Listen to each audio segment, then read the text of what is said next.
아침에 일어나셔서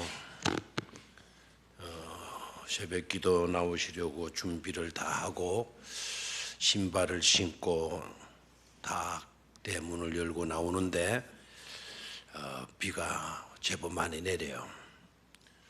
혹시 이렇게 말하신 분들은 손을 한번 들어보시기를 바라요. 왜 하필이면 특별 새벽 기도회 동안에 특별 새벽 기도회 시간에 비가 내리노 이렇게 생각했던 사람들 손을 들어 보시기를 바래요. 아무도 없겠지만은 그런 생각은 살짝 지나갔습니까? 안 지나갔나요? 다행입니다. 특별 새벽 기도회 때 하필이면 왜 비가 오노? 라는 생각을 가지면 약간 섭섭하고 약간 원망스러운 불만스러운 그런 것들이 표출되고 있잖아요. 근데 이렇게 생각하면 되죠. 야, 특별 새벽 기도회 동안에 눈이 쌓이지 않아서 다행이다 이렇게 이제 눈이 쌓였다면 진짜 나오기가 곤란하잖아. 차도 운행이 안 되고 비는 내려도 차량은 운행이 되었죠, 그죠? 그래서 항상 똑같은 조건 환경 속에서도 긍정으로 바라보고 긍정으로 생각하고 긍정으로 말할 수 있는 그런 삶을 우리가 살아드려야 될 줄로 믿습니다. 어저께 새벽의 주제는 십자가의 영성회복 제목이 이제 그렇게 되어 있지만 어저께 새벽에는 주제가 한마디로 한 단어로 표현을 한다면 변화였어. 변화.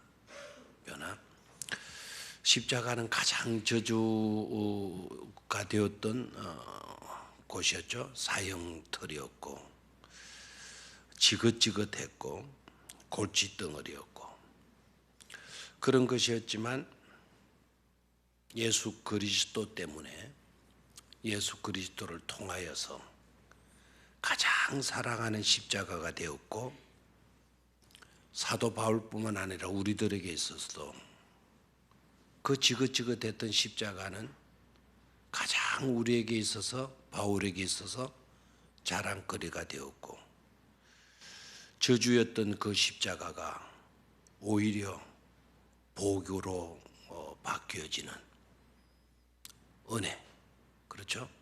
그래서 십자가가 축복의 자랑거리가 되어지는 그 변화. 두 번째는 뭐였습니까? 사람들은 예수를 십자가에 처형을 했죠. 그래서 예수가 십자가에서 처형을 당했어요. 그런데 예수님은 그 십자가에서 죽음을 처형했고 저주를 처형했죠. 사탄을 처형했죠. 놀라운 변화죠. 사람은 예수를 처형했다 할지라도 예수님은 그곳에서 저주를 처형했고 죽음을 처형했고 누구를 처형했다? 사탄을 처형했고 세 번째는 예수님이 십자가에 달려 죽으시는 바로 그 순간에 성소에 뭐가 찢어졌다? 휘장이 찢어졌다. 어떻게 찢어졌죠? 위에서 아래로. 그래서 하나였던 휘장이 뭐였다고요? 둘로 나눠지게 되었다. 휘장은 하나였던 휘장이 둘로 나누어졌지만 그런데 놀라운 변화가 있었죠. 둘이었던 것은 하나가 되죠. 그렇죠? 하나님과 우리 인간, 하나님과 하나님의 백성들, 휘장으로 인하여서 나누어졌던 것이 모든 간격, 모든 담이 다 허물어지고 하나님을 아무 제재도 받지 않고 하나님을 무상으로 얼마든지 들어가서 하나님을 만나고 하나님과 대화할 수 있는 그런 은혜로 변화된 것 아닙니까? 그죠? 그래서 어저께 새벽에 한 단어로 주제를 말하라고 한다면 뭐라고요? 변화. 오늘 새벽에 두 번째 시간인데 오늘 아침에 말씀을 생각하게 되는 내용의 한 단어, 주제는 교환이에요. 교환. 뭐라고요? 교환. 어저께는 뭐였고? 변화였고. 오늘은 뭐라고요? 교환입니다. 여러분들은 아마 가지고 계시지 않았을 것이라고 제가 판단이 되기 때문에요. 갈라디아서 6장 14절의 말씀을 세번역 성경으로 좀 읽어드리도록 그렇게 하겠습니다.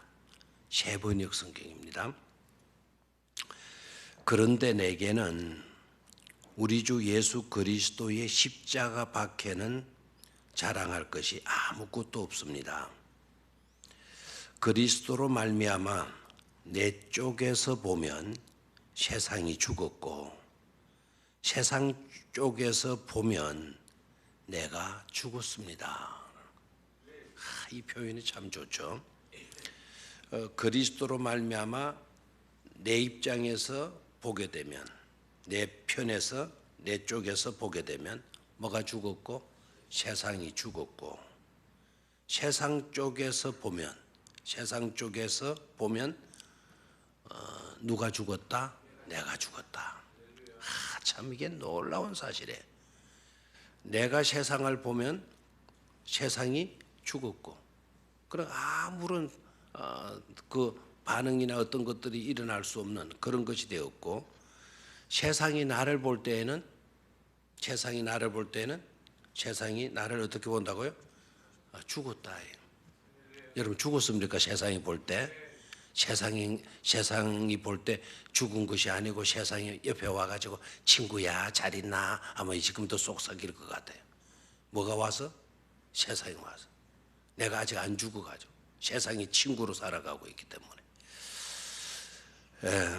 그래서 오늘도 십자가 박히는 사도 바울은 말 것이 없다. 자랑할 것이 없다. 세상 바라봤지 세상 다 죽어 있는 거예요. 세상이 또 나를 볼 때도 내가 죽어 있는 거예요. 근데 세상과는 무관해요. 나에게서 있는 것은 십자가. 나에게서 유일한 것도 십자가. 나에게서 최고의 것도 뭐라고요? 십자가. 나에게서 최고의 자랑도 누구라고요? 십자가라는 거예요. 자, 그러면 그 십자가가 뭐길래 최고이고 전부이고 자랑거리가 되어지는가? 자, 오늘은 십자가의 다른 차원에 대해서 말씀을 드리려고 해요. 첫째는 십자가는 하나님의 능력이기 때문에 그래요. 한번 따라 하시기 바랍니다. 십자가는 하나님의 능력이기 때문이다. 그렇게 믿습니까? 십자가가 죽음의 털이에요. 십자가는 세상 사람이 볼 때는 끝장나는데요. 거기서 처형되니까. 그러니까 십자가는 끝이고 마지막이고 끝장이 되어지는데, 믿음의 사람들이 보게 될 때에는 그 십자가 안에는 놀라운 누구의 능력이 있어요? 하나님의 능력이 그 속에 있는 거예요. 그래서 십자가는 하나님의 능력이기 때문입니다. 유대인들은 표적을 구하는 거예요. 유대인들은 뭘 구한다? 표적. 지금도 그래요. 지금도 사람들은 표적을 구해요. 표적을 보여달라. 사인을 보여달라. 기적을 보여달라. 획기적이고 놀라운 것을 보여달라. 그러면 내가 믿겠다. 한번 보여줘봐. 내가 믿겠다. 오늘날도 그런 사람이 있죠. 오늘날만 그런 게 아니에요. 예수님 시대 때도 그런 자들이 많았어요. 그것도 이방 사람들에게가 아니고 유대인들 세계 속에서 그랬단 말이에요. 고린도전서 1장 22절 이하를 읽어보게 되면 유대인들은 표적을 구하나, 유대인들은 뭘 구하나? 표적을 구하나. 그들은 표적을 구했다라는 거예요. 그들에게 보여줄 수 있는 확실한 표적이 바로 뭐냐? 성경은 말씀을 합니다. 십자가다라는 거예요. 십자가가 하나의 뭐라고요? 표적이다. 십자가가 어떻게 표적이냐? 그 십자가에는 누구의 능력이 들어있다고요? 하나님. 십자가 안에는 비밀이 있어요. 비밀. 십자가 안에는 비밀이 있어요. 어떤 비밀이냐? 어떤 비밀이냐? 아무것도 아니고 정말 저주스러운 그와 같은 사형털에 지나지 아니할 것 같은 그 속에 비밀이 들어있는데 그 비밀이 바로 뭐라고요? 하나님의 능력이 그 속에 들어있다라는 거예요. 여러분, 십자가 자체 때문은 아니에요. 여기서 우리는 쪽지를 말아야 돼요. 십자가 자체 때문에가 아니고 그 십자가에 달리신 예수 그리스도 때문이라는 것을 확실하게 여러분 믿으실 수 있게 되기를 축원합니다. 십자가에 달리신 예수 그리스도 때문에, 예수 그리스도가 십자가에 달리심으로 모든 믿는 자들에게 구원이 가능하게 되어졌다라는 거예요. 그 길 외에는 방법이 없는 거예요. 그 길 외에는 해답은 없어요. 그래서 십자가는 하나님의 능력이기 때문에, 아멘입니까? 나에게 있어서는 십자가밖에 자랑할 것이 없다. 그래서 나는 그 십자가밖에 다른 어떤 것들도 기대하지 않는다라고 하는 이런 고백이 나오게 되어지는 거죠. 두 번째로 따라하시고, 십자가는 교환의 장소이기 때문이다. 다시 한번, 십자가는 교환의 장소이기 때문이다. 십자가는 교환의 장소예요. 나의 모든 죄, 나의 모든 골칫덩어리, 나에게 주어진 그 엄청난 저주, 이러한 모든 것들이 예수 그리스도께 임푸테이션 전가되어지는 거예요. 예수님이 십자가에 달리신 그 일이 예수님 자신의 죄 때문이 아니라 아시잖아요. 세상 죄를 지고 가는 하나님의 어린 양을 보라 그랬잖아요. 그 어린 양은 속죄 제물인 거예요. 속죄. 십자가에 달리셔서 어린 양이신 예수가 우리를 위하여 속죄 제물이 되어 주신 거예요. 세상 죄를 지고 가는 그랬는데, 그 세상 죄를 지고 가는 그 속에 바로 누구의 죄가 있어요? 나의 죄가 있는 거예요. 세상 죄를 지고 가는, 세상의 골치 덩어리를 지고 가는, 세상의 온갖 그 무시무시한 엄청난 저주를 지고 가는 하나님의 어린 양 예수를 보라는 것 아닙니까? 그러니까 예수님은 자신의 죄짐을 지고 가시는 어린 양이 아니라는 거죠. 세상 죄를 지고 가는, 우리들의 모든 죄, 골칫덩어리, 저주, 죽음, 그 모든 것들을 임푸테이션, 우리가 그에게로 전가시켜요. 그래서 예수님은 그것을 와 나한테 맡기노 이렇게 하지 아니하고, 우리가 전가시킨 그 모든 죄악들을 다 보따리에 싸가지고 그걸 메시고 어디로 가셔요? 골고다 산상으로 십자가에 못 박혀 죽어 주신 것이죠. 아멘입니까? 그래서 우리의 저주를, 우리의 죄짐을 다 지고만 가신 예수님이 아니고, 우리 예수님은 우리가 전가시킨 그 죄를 담당하셨을 뿐만 아니라 그 십자가에서 새로운 생명을, 새로운 자유를, 새로운 행복을, 새로운 가치를 우리에게 뭐 해주시죠? 우리에게 안겨 주시잖아요. 임파테이션이에요. 우리에게 보상, 다시 우리에게 대갚아 주시는 예수님이세요. 아멘입니까? 그래서 우리는 그에게 죄를 전가시키고 예수님은 새로운 생명을 우리에게 부여해 주시잖아요. 이런 교환이 이루어지는 곳이 바로 어디다? 십자가다라는 거예요. 이런 십자가를 자랑할 수 있게 되기를 축원합니다. 이런 십자가이기에 우리는 뜨겁게 사랑해도 좋을 줄로 믿습니다. 그 십자가에서 새로운 생명이, 새로운 출발이, 새로운 은혜와 사랑이 우리 속으로 임하게 되어지는 거죠.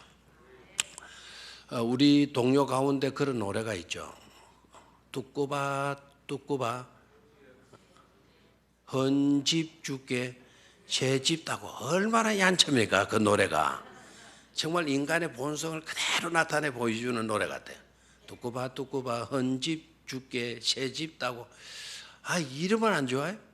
뚜꾸바 뚜꾸바 새집 주께 헌집 따고 이래야 되는데. 자, 그런데 그 노래를 봐요. 예수님의 입장에서 보게 되면은 뚜꾸비 보고 이렇게 말씀하시죠. 뚜꾸바 뚜꾸바 새집 주께 헌집 따고. 예수님은 그렇게 하시잖아요. 우리들의 입장에서 보면 어때요? 뚜꾸바 뚜꾸바 헌집 주께 새집 따고 이래 나오잖아요. 이게 헌집 주께 새집 따고라고 하는 그 노래 속에 아주 희한한 묘미가 있어요. 재미나는 묘미가 있어요. 예수님이 우리들을 향하여서 늘 하시는 말씀. 얘들아, 너네들의 헌집을 내게 달아. 인생이라고 하는 헌집, 지금까지 살아온 그 헌집, 그 누추한 그 집을 내게 달라. 그러면 내가 너에게 뭘 줄게? 새 집 줄게. 새로운 삶을 주고, 새로운 가치관을 주고, 새로운 꿈을 주고, 새로운 이상을 너에게 안겨줄게 하는 것 아닙니까? 그런 교환이 이루어지는 장소가 바로 어디다? 십자가다라는 거예요. 우리의 온갖 죄는 예수께 전가시키고 예수는 우리에게 새로운 생명, 자유를, 행복을 우리에게 부여해 주시는 곳, 그곳이 바로 십자가였다라는 거죠. 마지막 세 번째로는요, 십자가는 지혜와 사랑의 현장이었다라는 거예요. 한번 따라해주세요. 십자가는 지혜와 사랑의 현장이기 때문입니다. 아멘입니까? 네, 십자가는 뭐라고요? 지혜와 사랑의 현장이기 때문이다라는 거죠. 지혜가 머무는 현장, 지혜가 머무는 현장, 사랑이 베풀어지는 현장, 그 사랑이 베풀어져서 확정되어지는 현장이 바로 어디이다? 십자가이다. 이것을 깨닫고 십자가를 사랑한다고 그래야지. 이거 깨닫지 못하고 그냥 십자가 다 사랑해, 십자가 달고, 십자가 끼고, 십자가 배지 달고 그렇게 살아가는 게 아니에요. 자, 아까는 유대인들은 뭘 구한다 그랬어요? 아까 유대인들은 뭘 구한다 그랬어요? 표적을 구한다. 그러면 이방 사람들은 뭘 구하느냐? 헬라 사람들은 뭘 구하느냐? 고린도전서 1장을 읽어보게 되면 헬라 사람들은 지혜를 만다 구하는 거예요. 유대인들은 표적을 보여달라는 거예요. 헬라 사람들은 지혜를 보여달라. 지혜. 그럼 그 사람들의 머릿속에서 나오는 하나님 주시는 지혜가 아니고 사람 속의 머리로 이성으로 이해되어지는 그것, 확실히 이해되게 해달라는 거예요. 그래서 십자가를 이해시켜 달라는 거예요. 십자가? 그게 사람이 죽는다고? 사람이 죽었다고 우리 죄가 용서된다고? 이거 이해가 안 되는 거죠. 그래서 지혜를 구하고 자꾸 그거를 설명을 해달라고 그러니까 그게 설명이 안 되죠. 그래서 십자가에 예수가 달려 죽으신다는 건 그건 어리석다. 그건 미련한 것이다라는 거예요. 미련한 것이다. 그래서 헬라 사람들이 예수를 믿기 쉬웠겠어요? 어렵겠어요? 어려운 거예요. 그런데 성경은 뭐라 그래? 사도 바울은 믿는 자들에게는 하나님의 구원을 주시는 하나님의 뭐라고요? 믿는 모든 자들에게 구원을 주시는 하나님의 뭐라고요? 능력이라고 이야기를 하잖아요. 능력이라고.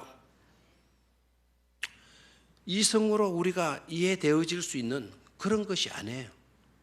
하나님의 능력으로 우리에게 주어지는 확실한 증거, 지혜의 온갖 진정한 참된 지혜의 현장. 지혜로운 사람은 하나님을 경외하게 되는 줄로 믿습니까? 영성이라고 하는 이 자체도요. 우리가 개신교에서 쓰는 거는 이거 얼마 안 됐어요. 원래는 가톨릭에서 영성을 많이 이야기해요. 그래서 신부들, 사제들 이런 분들이 광야에 가서 홀로 수도해 가면서 그래서 그네들이 막 영성이 깊어가지고 그래갖고 막 많은 책도 쓰고 또 그것을 사람들이 그 내용들을 읽고 하나님과 긴밀한 관계, 깊은 관계 속에서 나온 그와 같은 은혜들을 받고 하나님 좋아가지고 많이 영성해서. 그런데 깔병은 영성이라고 하는 단어보다 경건이 낫다 그랬어요. 되나요? 뭐가 낫다고요? 경건.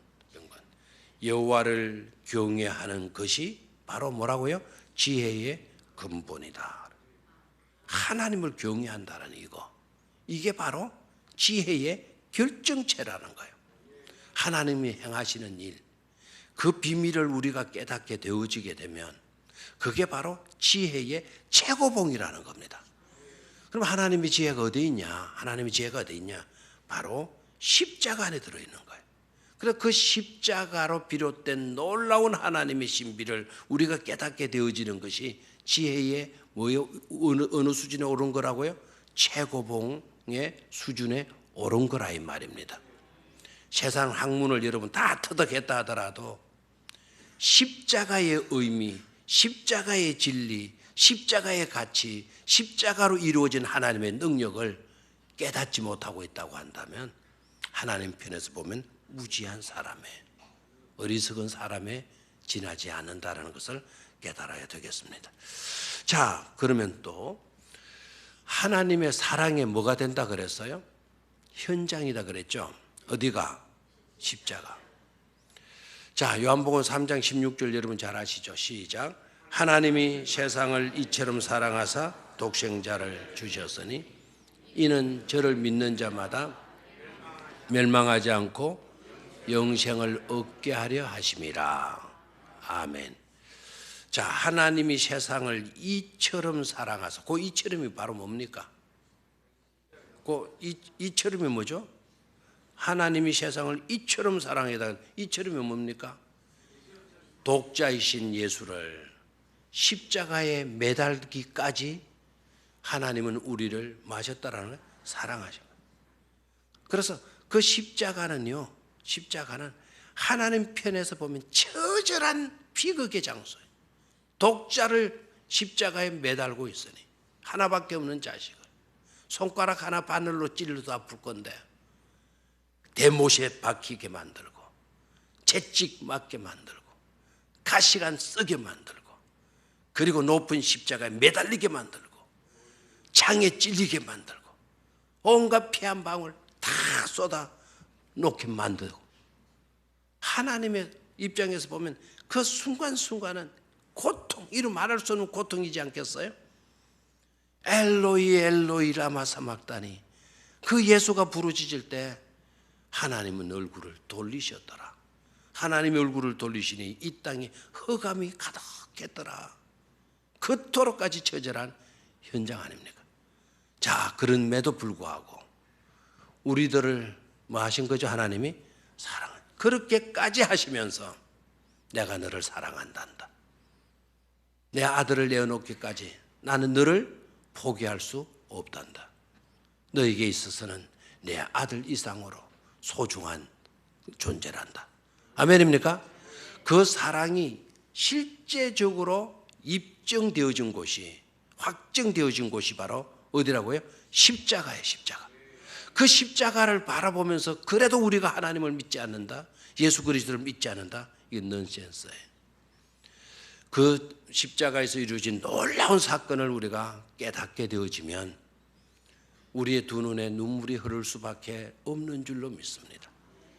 내가 내 자신을 봐도 형편없는데 나 같은 게 뭐라고? 우리 같은 존재가 어떤 존재라고? 예수가 십자가에 달리시고 하나님은 그 독자를 십자가에 내어주시고, 참 우리 편에서 보면 이해가 안 되잖아. 그러나 하나님은 그토록 우리를 마해 주시기 때문이다. 사랑하시기 때문이다. 아멘입니까? 이런 은혜가 주어지는 곳이 바로 뭐이기 때문에? 십자가이기 때문에 사도 바울은 나는 십자가밖에 자랑할 것이 없노라라고 고백하는 줄로 믿습니다.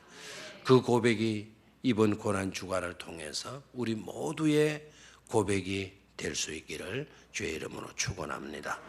십자가